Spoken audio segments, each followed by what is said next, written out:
Credit কার্ডে লেনদেন সংক্রান্ত বাংলাদেশ ব্যাংকের হালনাগাদ তথ্য বলছে, চলতি বছরের এপ্রিলে বাংলাদেশিরা দেশের বাইরে ক্রেডিট কার্ডে ৫০৭ কোটি টাকা খরচ করেছেন। প্রতি মাসে ভ্রমণ ও চিকিৎসার জন্য ভারতে যান বাংলাদেশিরা। এতে ক্রেডিট কার্ডের মাধ্যমে বাংলাদেশিদের সবচেয়ে বেশি ব্যয় হচ্ছে ভারতে। এপ্রিল মাসে দেশটিতে বাংলাদেশিরা ক্রেডিট কার্ড ব্যবহার করে ৯৭,৯০,০০,০০০ টাকা খরচ করেছেন। বাংলাদেশিরা যুক্তরাষ্ট্রে ৬৬,৫০,০০,০০০ টাকা খরচ করেছেন। এর পরেই থাইল্যান্ড গিয়ে ৪৬,৬০,০০,০০০ টাকা, আরব আমিরাতে ৪০,৪০,০০,০০০ টাকা, কানাডায় গিয়ে প্রায় ২৫ কোটি টাকা ক্রেডিট কার্ডে খরচ করেছেন বাংলাদেশিরা। বাংলাদেশি একজন নাগরিক বিদেশে গিয়ে প্রতি বছর $১২,০০০ সমপরিমাণ বৈদেশিক মুদ্রা খরচ করতে পারেন।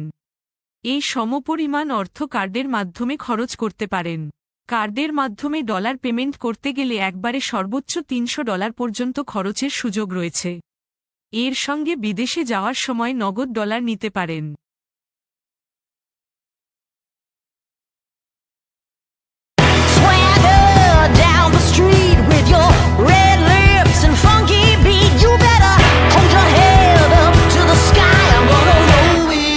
The day I die.